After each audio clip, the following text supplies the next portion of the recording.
Hey guys, today we're going to be taking a look at How to Talk to Anyone by Leil Lowndes, so let's jump in.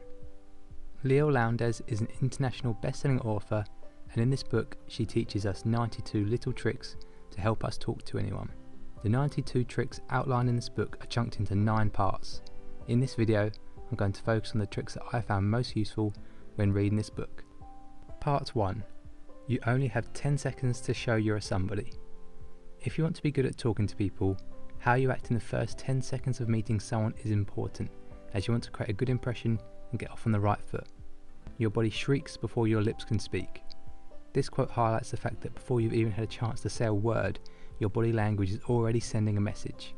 Here are my favourite tricks from this part of the book. The flooding smile. When you greet someone, pause for a moment to soak them in and let a warm, responsive smile flood over your face. Sticky eyes. Keeping eye contact is a biggie. It shows that you are being attentive and encourages intimacy.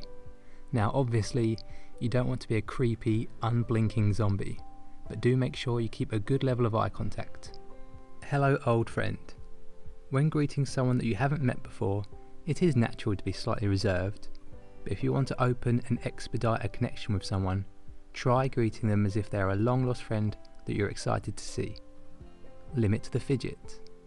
Whenever your conversation really counts, let your nose itch. Fidgeting doesn't project a good image, so practice fighting the urge.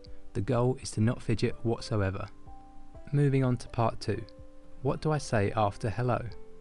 Prosaic with passion. Only a small amount of the impression that you make on someone comes down to your words, so don't sweat too much about what you say. It's more important how you say it. I notice this all the time with good speakers. Gold isn't necessarily pouring out of their mouths, but they're expressing themselves in an engaging way. Never the naked city. A question you will inevitably be asked is where you are from, so learn something cool about your hometown to complement your response, rather than just dropping a one-word answer like London. The same tip applies to the question, what do you do for a living?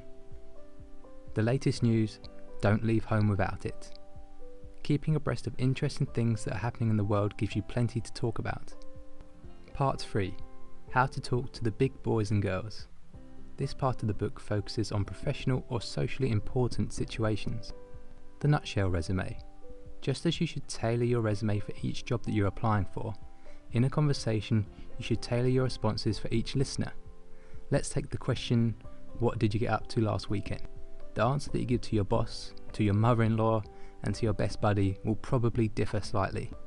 Never the naked thank you. Avoid saying the words thank you on their own. Always follow them with a few words to specify what you are thankful for. For example, thank you for your time today. Part 4. How to be an insider in any crowd. Scramble therapy.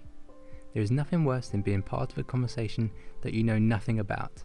So periodically scramble up your life and try something new. Even if you've only ever scuba dived once in your lifetime, it will be enough to hold a conversation on the topic. Learn a little gobbledygook. Learning the language of other professions is a useful trick. I find the best way to do this is to listen to podcasts that host a variety of guests. The Joe Rogan Experience being by far my favourite podcast for this. Part 5. Why we're just alike. Be a copycat. If you subtly imitate the body language of the person you're speaking to, it subliminally makes them more comfortable with you. Echoing. This is a linguistic technique where you listen to the speaker's choice of words and echo them to create a connection. Now, don't be a daft parrot, but imagine that someone is showing you their beloved car, which they refer to as she. You can also refer to the car as she, so that you are both on the same wavelength. Part 6. The power of praise, the folly of flattery. Grapevine glory. It's so good when someone gives you a compliment. There is no better feeling. Well, actually, when you discover that someone has complimented you behind your back, when talking to a friend of yours for example, this trumps all. So, the next time you want to pay someone a compliment, consider going through the grapevine. Boomeranging. When you throw a boomerang, it comes back to you. When someone pays you a compliment, turn it into a boomerang and send it straight back. By responding with something like, that's awfully kind of you. You're complimenting them too, and everyone is happy. Winner winner, chicken dinner. Part 7.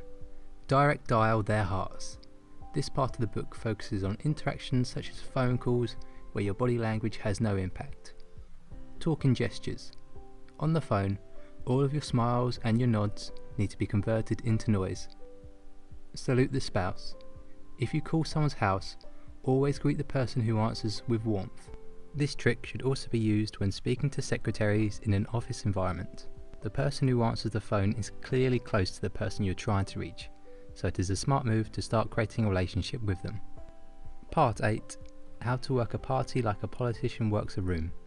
Come hither, hands. Keep your body and your hands in a relaxed, open position. It invites people in and signals that you have nothing to hide. Tracking. Keep note of what is important to people, whether it is the name of their pet pooch or their favourite basketball team. Remembering this information and bringing it up in conversation is a winner. And finally, part 9. Little tricks of big winners. See no bloopers, hear no bloopers. If someone fumbles during a conversation or makes a faux pas, don't call it out, as it might belittle the other person. People don't like to be reminded of mistakes, so be the bigger person and move on.